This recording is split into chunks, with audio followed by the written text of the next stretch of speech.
क्लेश और संक्लेश से कैसे दूर रहना। अतमार्थियों, खुद को जानो, अपाणम विद्धि। एक आदमी था, इंसान था, बड़े विद्वान थे, गांव के बाहर झोपड़ी बना के रहते थे, जैसे अपन गांव के बाहर झोपड़ा बना के। आलीशान है बिल्डिंग तो,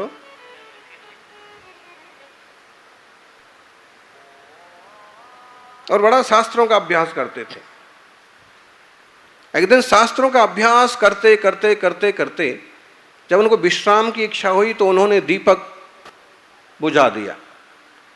फिजूल में क्यों चलाना, मौसम ठंडा हो गया, फिर भी कूलर कौन चलाता है बताओ? बुद्धिमान आदमी कूलर चलाता है? नहीं चलाता। कौन चलाता है? मौसम ठंडा हो गया, पंखा कौन चलाता है? बोलो दादी, मौसम ठंडा हो गया, पंखे में कूलर में कौन बैठता है? समझदार बैठा है, कहीं बुद्धू बैठता है?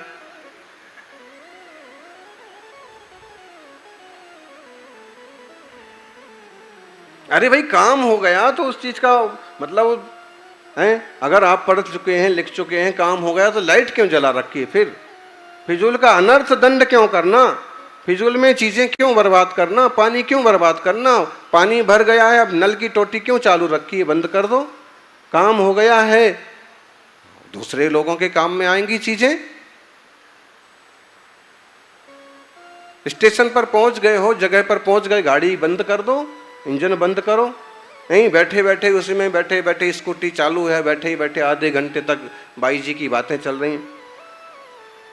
पतिदेव आए, उनने कहा मैडम जी इतना पेट्रोल कम, चल के ही जला लो। तो मतलब अनर्थ दंड फिजूल की चीजें नहीं होना चाहिए। विद्वान थे, समझदार थे, उन्होंने दीपक बुझा दिया। दीपक बुझा। दीपक बुझने के बाद अचानक से उनके ध्यान में आया, यार झोपड़ी में कुछ अलग माहौल पड़ रहा मालूम। देखा कि छेद छेद से रोशनी आ रही थी। उन्होंने दरवाजा खोला। दरवाजा खोला तो ढेर सारी चांदनी झोपड़ी में भर गई। और जब उन्होंने थोड़ा बाहर झांक के देखा तो देखा कि बाहर तो चंद्रमा की चांदनी, शुभ्र चांदनी बिछी हुई थी अग्नि और अंबर तल में।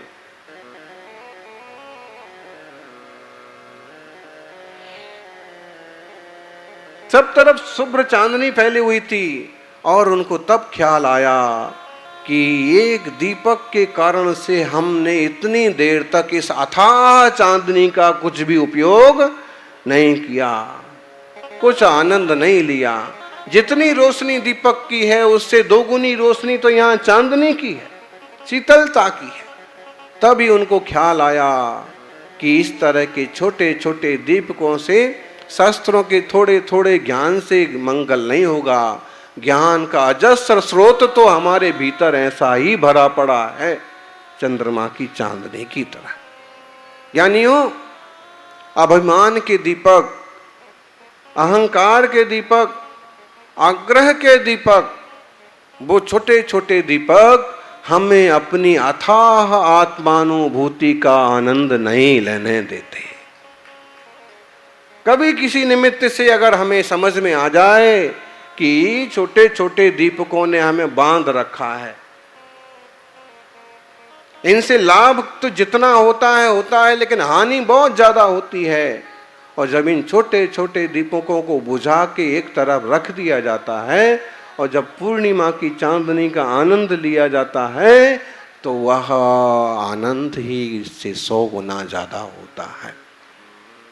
इसलिए अहंकार के, अभिमान के, आग्रह के, ईर्ष्या के, द्वेष के, तनाव के ये छोटे छोटे टिमटमाते दियों को बुझा दो और एक अथाह जिनवाणी की चांदनी का आनंद लो।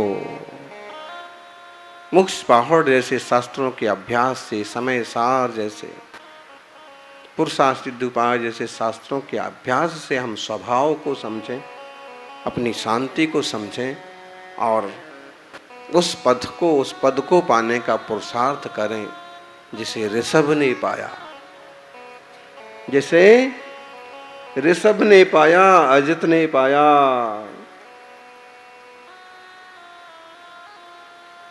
पार्श्वनाथ ने, महावीर ने पाया। जिस पद को तीर्थंकरों ने पाया, मुनिराजों ने पाया, उस परम पद की तरफ बढ़ने का पुरुषार्थ करें। कौशिक भाई ने जिस पद को पाया, लोग तो उस पद को भी नहीं पा पाते हैं।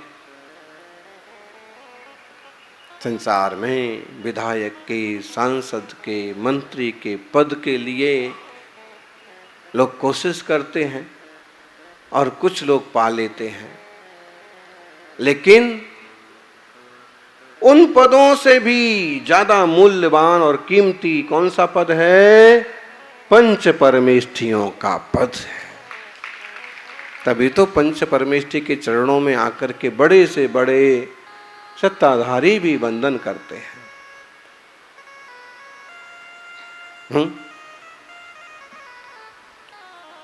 कुमार विश्वास देश में फेमस है कि, लेकिन एक चीज पर गौर किया,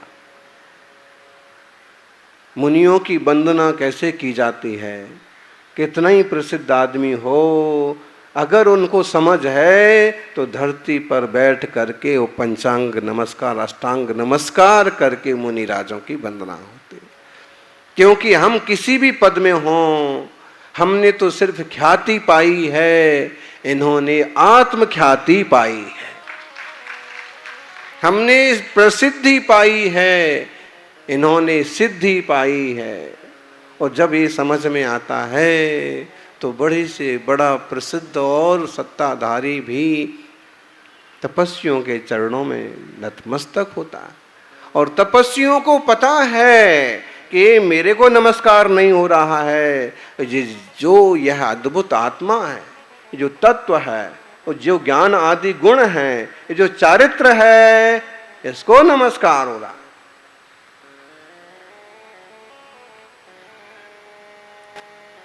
आप लोगों को एक बात बताएं,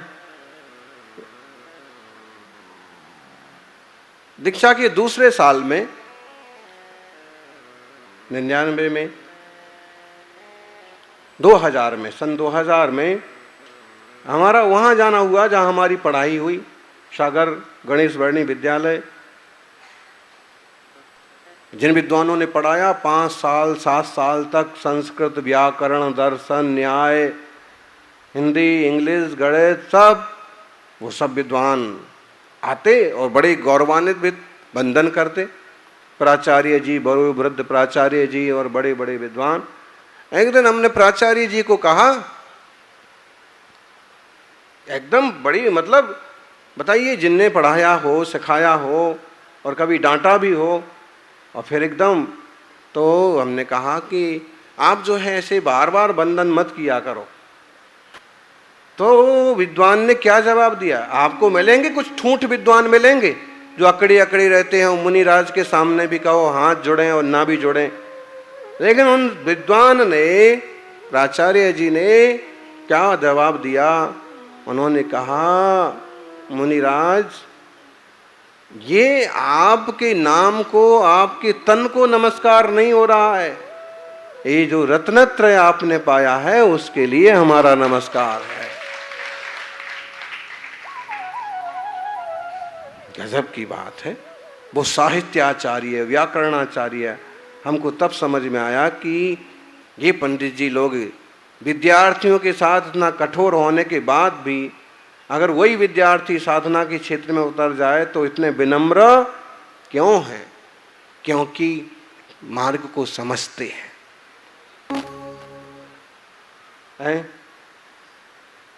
कल बाबूजी पहुंच गए 100 सीढ़ियां चढ़ करके और चौथी 5वीं मंजिल तक पहुंच गए। हम ऊपर ही सामयिक करते, टेरेस पर सबसे आखिरी टोंक पर खुले में, वहाँ ध्यान का हमारा अच्छा, हमको बंद नहीं लगता, जमता नहीं बंद है।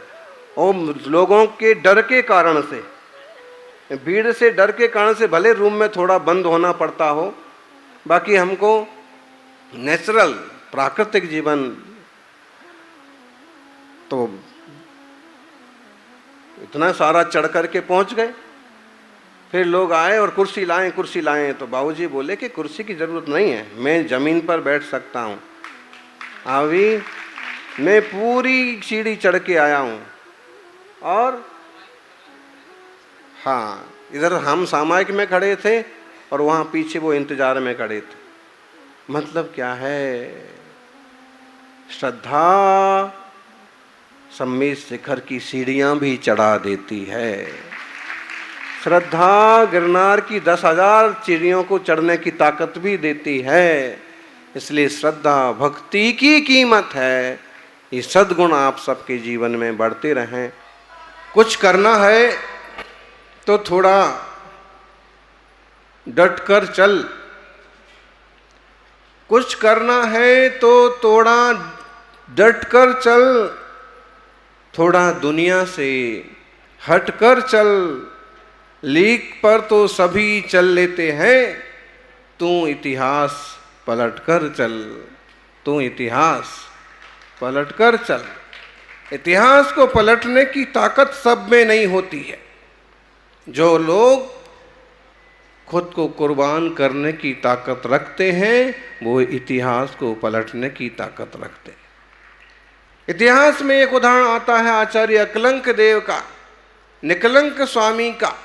उस जमाने में जबकि विधर्मियों का इतना अत्याचार बढ़ गया कि जैन धर्म के दर्शन दुर्लभ हो गए, तीर्थों के दर्शन दुर्लभ हो गए, मुनियों के दर्शन दुर्लभ हो गए, जहां तत्व ज्ञान की बातें शून्य हो गईं और एकांतवाद की बातें आसमान पर चढ़ गईं, तब निकलंक देव,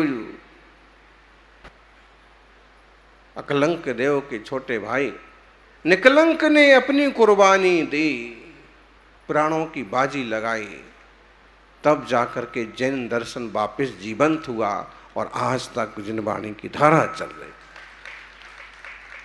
अगर उस समय वो बलिदान ना हुआ होता, हिंसा की बात हम नहीं करेंगे, मरने मारने की बात नहीं करेंगे, लेकिन कभी कभी जब जहां जरूरत होती है वहां थोड़ा तो गर्म होना चाहिए।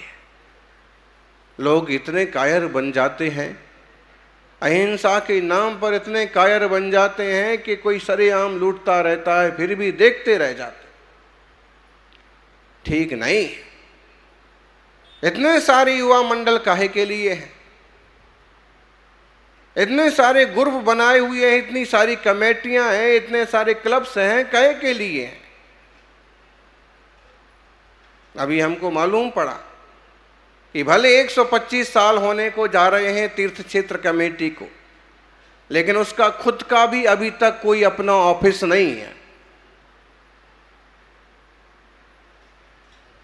जिस संस्था की खुद की जड़ें नहीं है, वो कितना काम कर पाएंगे? 125 साल में लोगों ने क्या किया? बड़े बड़े नामधारी आए, किसी को बुरा कहने की तो जरूरत नहीं है, लेकिन फिर भी लोग अगर संस्थाओं में हुद्दों पर बैठते हैं तो उनको कुछ ना कुछ काम तो करना चाहिए कि केवल चिपके रहना चाहिए। जीवंतता और जीवटता जरूरी है।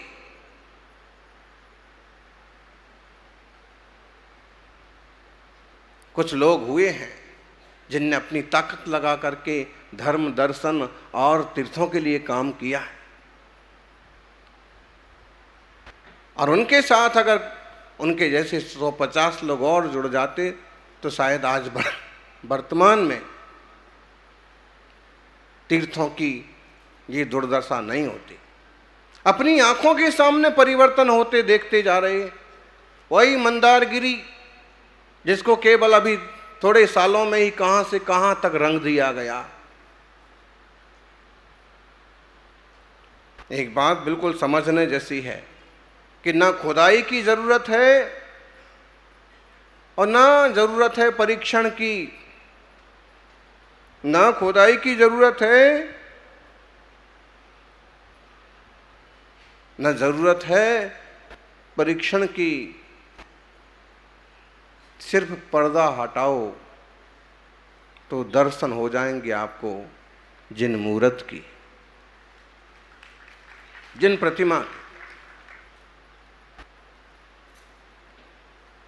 लोग अपने स्थानों को पाने के लिए चिन्ह पाते हैं और खुदाई तक पहुंच जाते हैं और ये सिद्ध कर लेते हैं कि ये वो स्थान उनका है। लेकिन हमें तो ऐसा कुछ भी करने की जरूरत नहीं है।